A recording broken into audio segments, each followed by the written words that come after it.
So this is part 11 to my witchcraft experience. So it's only been about 2 weeks since she done laid down with this man. Her period was supposed to come on 2 weeks later. So leading up to that, all we did was fight. Every dream that I had was her and that man, and every dream that she had was me and that woman. She was scared, and to be honest, I was too. Now during this time with all this chaos and all this strife going on, I began to get visions of me and Lovejoy Lacey having sex again. It's almost like she was feeding off the chaos. So in my head, I'm thinking to myself, you have to keep yourself under control, homie, because if you sink too low in vibration, this woman is going to get access to you again. And that's exactly what happened. I kept telling myself that I forgave my wife. I told God I forgave my wife. I told my wife I forgave my wife. But truly in my heart, I did not forgive that woman. Each day we was waiting for her period to come on, I hated that woman a little bit more and a little bit more. Each day we fought, I hated her a little bit more. Now I'm having these sexual dreams again about this woman. It felt like somebody was inside of me ripping and clawing at my spirit, pulling and tugging at my mind. I'm getting migraines, I'm craving that woman, and it wasn't long after before I started to hear her thoughts again. So at this point, we are now fully connected again. She can feel me and I can feel her. So the weekend is over. I drive back to North Carolina. My wife goes back to her mother's house. What was supposed to be our reunion turned into a mess.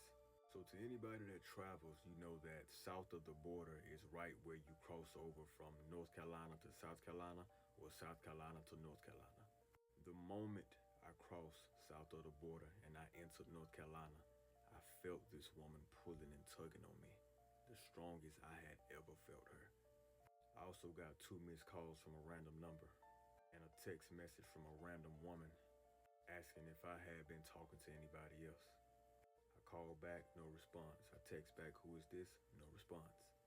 My intuition told me that was her. So I went about 2 weeks without talking to this woman. This was the worst 2 weeks of my life at that time. It was almost like I was having withdrawals from substance abuse. I'm laying in my bed and I can feel this woman on top of me. I'm walking around my house and I can smell this woman. This woman is coming to me in my dreams having sex with me. I'm waking up with the taste of this woman on my tongue. I am literally being driven insane the more I resist. So with all this madness going on, I had forgot to check in with my wife to see if she was pregnant or not, because she didn't hit me up. So I reached out to her and I asked her, so what's the word, you pregnant or not? Her period did come on. She took her pregnancy test and she was not pregnant. So at least that was water under the bridge. So you would think that with that being the case, things would be better. Nah, Lovejoy Lacey knew about my wife. And she then began putting separation spells on our union. So every little thing turned into an argument. I despised that woman and that woman despised me. We had made progress and moving forward, but for some reason, the past just kept coming up. The dreams got way more demonic. So my wife calls me and she tells me about this dream she had. In this dream, me, her, and Lovejoy Lacey had a threesome. They eating on each other. They're sucking on me at the same time. I'm hitting one while the other eat the other. Everybody having multiple orgasms. It's a very passionate, close-knit threesome. Now my wife woke up with her panties wet as if she had orgasmed, and she woke up really, really horny. She described this crazy dream to me, and all I could think of is we shouldn't have had sex. That to me just sounded like a dream of us mixing our spirits together after we had sex. We never really had a threesome per se, but I had sex with my wife and I had sex with that woman. So in the spiritual aspect, it was a threesome. So with these separation spells on us and this attack on our union, we would converse about something, things would be cool for a little bit, and then all of a sudden all hell would break loose. Would always turn into an argument. So we didn't stay on the phone long.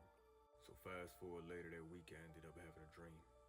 And in this dream, like before, I saw this woman doing Lovejoy spells.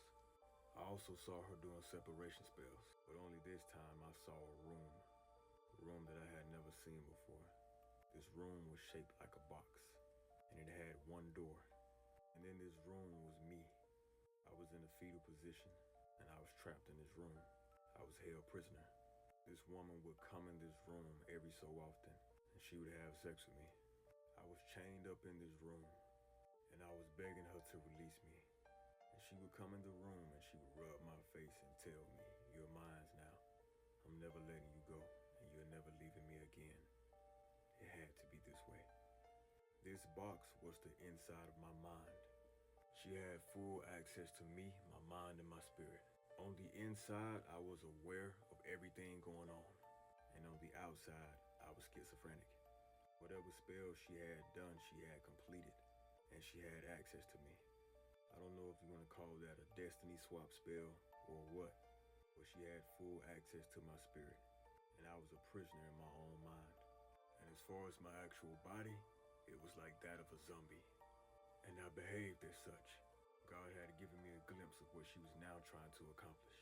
This woman wanted me that bad, and for the life of me, I could not understand why it was that deep for her. So after all these dreams and after all these things get revealed, I broke. I gave in and I texted this woman and I asked her, "Why are you doing this to me?" She responded back and she told me, "Because I'm obsessed with you and you teach me things." To this day, I still can't make sense of that.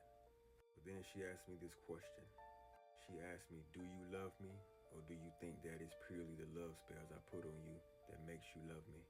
I told her, "You never gave me a chance to genuinely fall in love with you. You put love spells on me from the jump. So to answer your question on if I really love you or not, I don't know. You never gave me a genuine chance." I told her I do think it's the love spells that make me so crazy over you.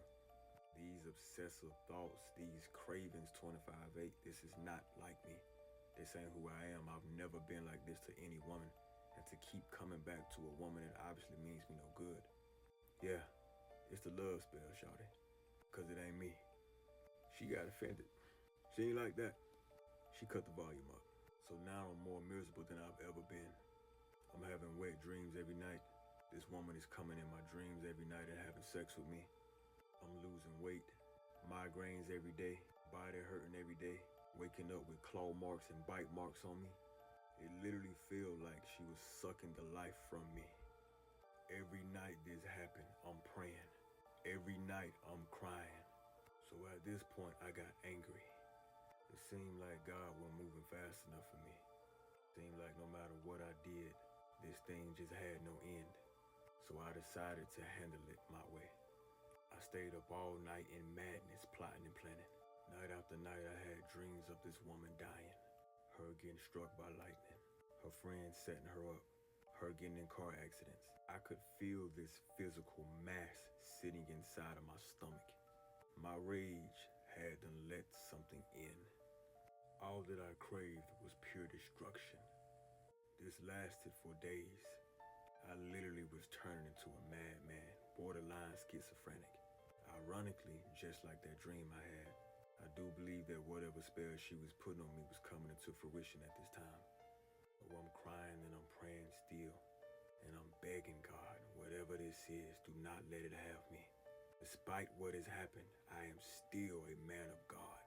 Jesus, please help me. And then my wife called me. Part 12 on the way.